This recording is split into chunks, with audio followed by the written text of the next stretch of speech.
नहीं। कावेरी जी ने अपनी बेटियों से कहा कि वो प्रेगनेंसी का बहाना बनाकर अपने पतियों को सबक सिखाए। अब सुनिए आगे। मम्मी, आपने जैसा कहा था हमने वैसा ही किया, लेकिन देखिए ना, विवेक का हाल तो वैसा का वैसा ही है।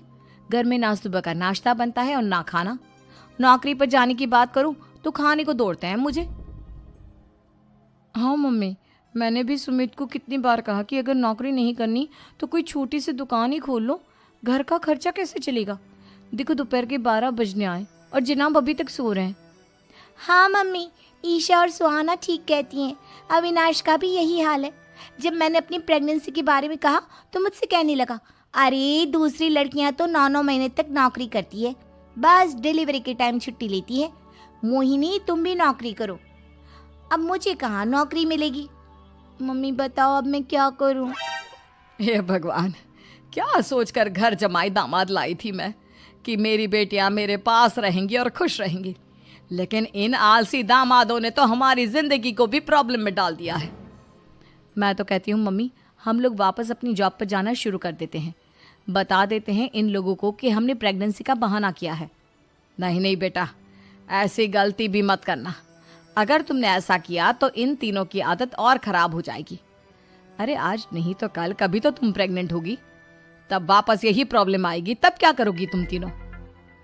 हाँ मम्मी, आपकी बात तो बिल्कुल सही है। इन लोगों को तो सुधारना ही पड़ेगा। लेकिन कैसे? अपने बच्चों के आने की खबर सुनकर भी इन लोगों पर कोई असर नहीं हो रहा। पैसे कमाने के लिए घर से बाहर निकलना ही नहीं चाहते ये तीनों। अब मेरे दिमाग में एक प्लान आया है। तुम तीनों चिंता मत करो, उन तीनों को बुलाओ, फिर मैं बात करती हूँ। थोड़ी देर बाद कावेरी जी अपने तीनों दामादों को सामने बुलाकर अपनी बात कहना शुरू करती हैं। अविनाश, सुमित और विवेक, देखो बेटा, मैं ना तुम तीनों से बड़ा प्यार करती हूँ, इसीलिए तो तुम्हें घर जमाई बना कर रखा है मैंने।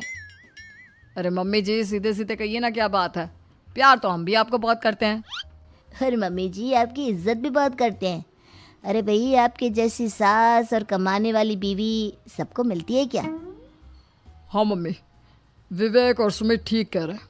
आपकी बेटी से शादी करके मेरी तो ज़िंदगी ही अच्छी हो गई है। जानती हूँ मैं, और ये भी जानती हूँ कि तुम तीनों अपने अपनी बीवियों से बहुत प्यार करते हो। बेटा, बात ऐसी है कि हमारे कुल गुरु ने कहा है कि प्रेग्नेंट होने के बाद मेरी तीनों बेटियां शुरू के 4 महीने हमारे गांव में जाकर रहेगी, जहां मेरे चाचा जी रहते हैं। अरे लेकिन क्यों मम्मी, गांव में जाकर रहने की क्या ज़रूरत है इन तीनों को? वो क्या है ना बेटा, हमारे परिवार को एक श्राप है। अगर मेरी बेटियों ने यहाँ पर बच्चा पैदा करने की कोशिश की तो उनके बच्चों को कुछ भी हो सकता है। इसलिए अब से लेकर 4 महीने पूरे होने तक इन्हें गांव वाले घर में रहना पड़ेगा। हाँ तो इसमें प्रॉब्लम क्या है मम्मी जी? हम भी वहाँ जाकर रहेंगे, पिकनिक मनाएंगे। अरे भाई, बीवी जहाँ हम भी वहाँ। हाँ यार, आइडिया तो बहुत अच्छा है। शहर की ज़िंदगी में रह रहकर परेशान हो चुके हैं, अब कुछ दिन गांव में बिताएंगे। तुम लोग समझने की कोशिश क्यों नहीं करते? तुम में से कोई भी वहाँ नहीं जा सकता, और मैं यहाँ रहूँगी ना तुम तीनों के साथ। 4 महीने की तो बात है, उसके बाद ये तीनों ही लौट कर आ जाएंगी। ठीक है मम्मी जी, अब हमारे बच्चों का सवाल है तो ये तो करना ही पड़ेगा। कावेरी अपनी तीनों बेटियों को कुछ दिन के लिए घर से बाहर कहीं दूसरे शहर में रहने के लिए भेज देती है। कुछ दिनों के बाद, अरे मम्मी जी, बहुत दिन से पिज्ज़ा नहीं खाया, मंगवाइए ना। क्या बताऊं बेटा, पहले तो बेटियां खर्चा दे देती थी क्योंकि उनकी नौकरी थी, लेकिन अब तो मेरे पास पैसे ही नहीं बचे। थोड़े बहुत पैसे हैं जो बच्चों की डिलीवरी में काम आएंगे। लेकिन मम्मी जी, आपकी बेटियों को वापस आने में तो अभी बहुत वक्त बाकी है। वही सोच सोच कर परेशान हो रही हूँ। सोच रही हूँ कल से दूध भी बंद करवा देती हूँ। अब दूध वाले को देने के लिए पैसे भी तो नहीं है ना। अरे नहीं नहीं मम्मी जी, अगर दूध भी बंद करवा दोगी तो मुझे चाय कहाँ से मिलेगी? और चाय के बिना मैं तो मर ही जाऊंगा। क्या करूं बेटा, इसके अलावा हमारे पास कोई ऑप्शन नहीं है। मेरे पास पैसे ही नहीं बचे। इस तरह कावेरी जी धीरे धीरे अपने तीनों दामादों को पैसे देना बंद कर देती हैं और घर में खाने पीने की चीज़ें लाना भी बंद कर देती है। अब वो तीनों बुरी तरह से परेशान होने लगे थे और इसलिए एक दिन तीनों प्लान करके घर से बाहर निकलते हैं और बाजार में जाने के बाद, यार अच्छा खाना खाए हुए कितने दिन हो गए, पता नहीं कब अच्छा खाना मिलेगा। हमारी बीवियों के जाने के बाद तो हमारी हालत भिखारियों जैसी हो गई है यार। कुछ भी हो, मुझे तो आज पिज्ज़ा खाना ही खाना है। जेब में 1 रुपया नहीं और पिज्ज़ा खाएगा, कहाँ से आएंगे पैसे? अरे देख वहाँ सामने बोर्ड पर क्या लिखा हुआ है, कंप्यूटर पर काम करने के लिए एक आदमी की आवश्यकता है।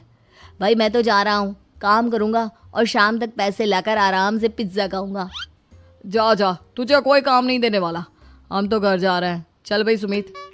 सुमित और अविनाश वहाँ से चले जाते हैं और विवेक उस कंप्यूटर शॉप पर सारा दिन काम करके 5,000 रुपये कमा कर घर लौट कर आता है और अपने खाने के लिए अच्छी अच्छी चीज़ें भी लेकर आता है। ये देखकर विवेक और सुमित के दिल में भी कुछ पैसे कमाने की इच्छा जागती है। अरे सुबह सुबह कहाँ चल दी है तुम? मम्मी जी एक बहुत अच्छी जगह मिली है, कंप्यूटर पर काम करने के 5,000 मिले थे कल मुझे। अगर रोज़ काम करूँगा तो पूरे 40,000 की तनख्वाह। अरे वाह, ये तो बहुत अच्छी बात है दामाद जी, आपको जाना ही चाहिए। सुमित और अविनाश विवेक को इस तरह तरक्की करते देखकर परेशान हो जाते हैं और वो दोनों भी काम की तलाश में निकल पड़ते हैं। धीरे धीरे उन दोनों को भी काम मिल जाता है। अब कावेरी के तीनों दामाद छोटी मोटी नौकरी करके अच्छा पैसा कमाने लगे थे। एक दिन कावेरी उन्हें अपने पास बुलाती है। अरे वाह, विवेक 40,000 कमा लेता है, अविनाश 60,000 और सुमित तुम भी 40,000 के आसपास कमा ही लेते हो। कुल मिलाकर तुम अच्छे खासे पैसे कमा रहे हो बेटा। हाँ मम्मी जी, बहुत मज़ा आता है जब महीने के एंड में मोटी रकम हाथ में आती है। पूछिए मत मम्मी जी, घर में रहकर रोटी बना बना कर औरतों जैसा महसूस होने लगा था मुझे तो। हाँ बेटा, तुम तीनों की बात तो बिल्कुल ठीक है।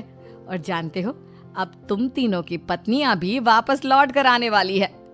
लेकिन मम्मी जी अभी तो उन्हें गए सिर्फ 2 महीने हुए हैं, आपने तो कहा था वो 4 महीने के बाद लौट कर आएंगी। ऐसा कुछ नहीं है बेटा, मैं सिर्फ तुम तीनों को सबक सिखाना चाहती थी कि आदमी घर में बैठकर बीवी की कमाई खाता हुआ अच्छा नहीं लगता। इस दुनिया में हर इंसान को मेहनत करनी चाहिए, काम करना चाहिए, चाहे वो औरत हो या आदमी, ताकि अपने परिवार को संभाल सके। कावेरी की बात सुनकर उन तीनों को अपनी गलती का एहसास होता है और कावेरी उन्हें सच बता देती है कि ईशा, सुहाना और मोहिनी शहर में ही कहीं दूसरी जगह रह रहे थे। शाम के वक्त उन तीनों की पत्नियां लौट कर आ जाती है और कावेरी जी का परिवार एक खुशहाल परिवार की तरह रहने लगता है।